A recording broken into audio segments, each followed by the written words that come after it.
Today we're going to be talking about something that a lot of people ask me about, and that is, what is my ex feeling during a no contact rule? Now, if you don't know what a no contact rule is, I have plenty of resources on my website, YouTube channel, and podcast describing what that actually is. But to give you a quick crash course, a no contact rule is simply a period of time where you're ignoring your ex on purpose. Now, this creates a lot of questions, especially around if it's effective or not, and what happens when it is effective. How does your ex act? What are they feeling? Well, that's what this presentation is about today. Now, before we get started, there are a couple of things that I think you should do if you're a newbie and you're trying to get your ex back. And the first thing is to actually stop by my website, www.exboyfriendrecovery.com, and take my ex recovery chances quiz. It's a simple 2-minute quiz that I put together, lots of questions asking you about your situation, when your breakup was, the circumstances around your breakup, and using that information, I can actually put it through an advanced algorithm to give you an idea of what kind of chance you have of getting your ex back. So if you want to take that quiz, all you simply have to do is go to my website, or if you're watching this on YouTube, simply look in the description link of this video and click the link you see there.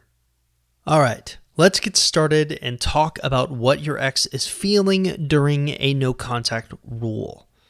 When I was brainstorming how to present this information to you, I came up with kind of an interesting idea, and that was breaking up the feelings that your ex is feeling into 5 distinct stages, almost like the 5 stages of grief. But in this case, it's going to be the 5 stages of feeling in no contact. So assuming a no contact rule is working on your ex, you're implementing it, you're staying disciplined, you're not having any mistakes in breaking the no contact rule. These are the 5 stages you can expect your ex to feel during a no contact rule. Stage number 1. They're calm and assured of their decision. That usually lasts from anywhere between 3 days to 1 week. And then the 1 week to 2 week mark is worry after they don't hear from you. The 2 week to 2.5 week mark is anger after they realized that you're ignoring them. The 2.5 week to 3 week mark is a confrontation about what they lost. And finally, the 3 week to 4 week mark is a hope of contact from you. I feel like I should include in this conversation that a typical no contact rule will last anywhere from 21 days to 45 days, depending on the severity of your particular situation. And you cannot expect the exact dates that I am talking about here, 3 days to 1 week. They're calm and assured of their decision. Sometimes in some situations that can last for 2 weeks, and the anger can last for 3 weeks. But generally speaking, the dates that I've outlined here are pretty accurate. So let's take a moment and dissect what each one of these things means so that you can get in your ex's head and understand exactly how they're feeling. So stage number 1 is the calm and assured of their decision.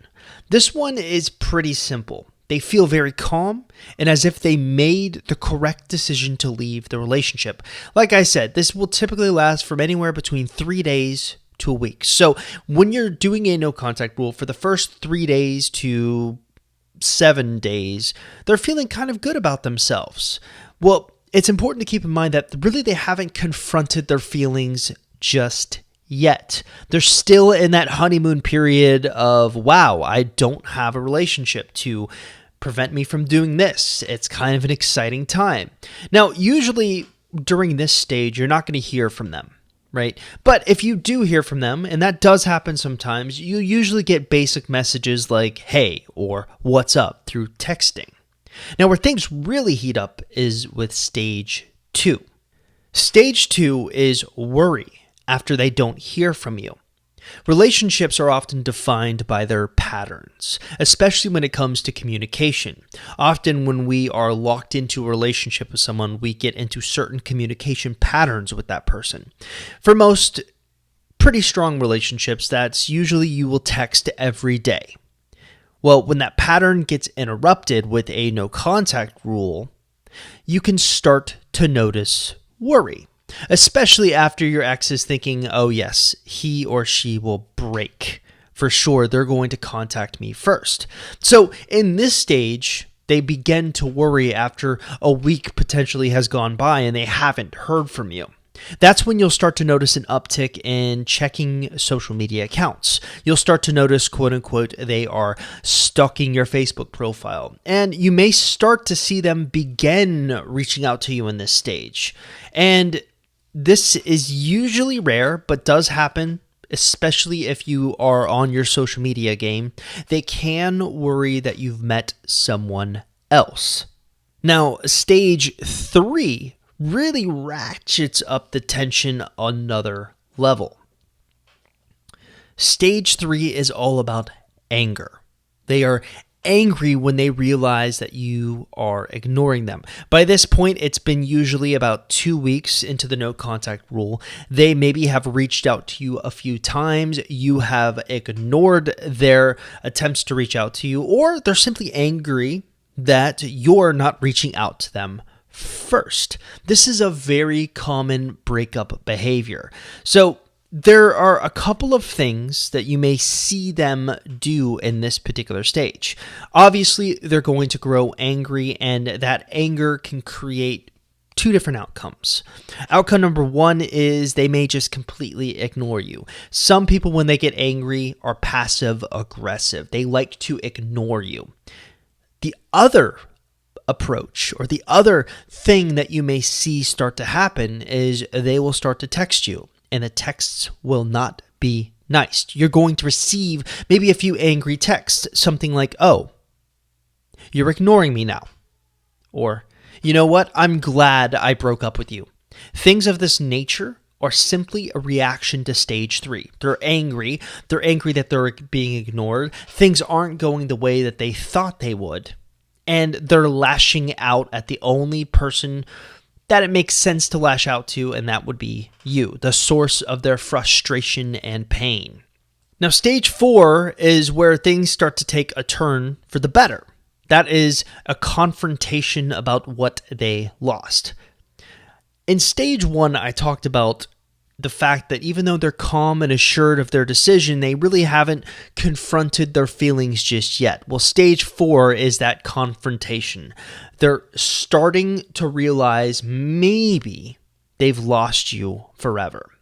So part of them potentially may have hoped that you would beg for them back after the breakup. I know certainly I've been through multiple breakups where I have thought this exact thing. I'm going to make her beg for me back. And when that doesn't happen, you begin to look at the person in a whole new light. You begin to realize, maybe I had them pegged wrong. And reactions also can vary here, just like in stage 3. Some exes will get in touch with you to try to make amends for their outbursts in the angry stage. They'll say something like, hey, you know what? I'm really sorry I lashed out to you. I was just having a tough day. And others can remain stoic and silent. They can sort of take the confrontation about, well, you know what? I'm in a lot of pain here. I'm realizing that I may have lost this person forever. I'm scared to reach out and put myself out there. I'm just going to wait and see how things play out. These are the most common type of reactions you're going to see from people in this stage. Now, stage 5 is kind of the fun part. By this stage, you're about 3 to 4 weeks into the no contact rule. So 24 to 30 days, you have really stuck to your guns in the no contact rule. It's really worked its magic on your ex, and they start to hope that you're going to contact them, right? They've been through a roller coaster of emotions up until this point. So your ex really starts to shift gears here in hopes that you're going to contact them. They may fidget and constantly check their phone to see if you have reached out. This is an all throughout the day kind of an activity where maybe they're at work and they're hoping that they hear from you, and maybe it's a false hope, and maybe they realize that maybe there's a small chance that you will reach out. So every once in a while when they get a text, they immediately pull it out hoping that it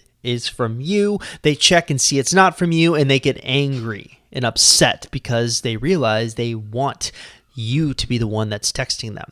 And also, here is where you're going to see a huge uptick in social media stalking, whether that's Instagram, Snapchat, or Facebook. Those are the three most common ways that people will kind of check up on you and see what's going on. Has he or she met someone else? Am I kind of foolhardy here for hoping that maybe they're going to contact me? Are they okay?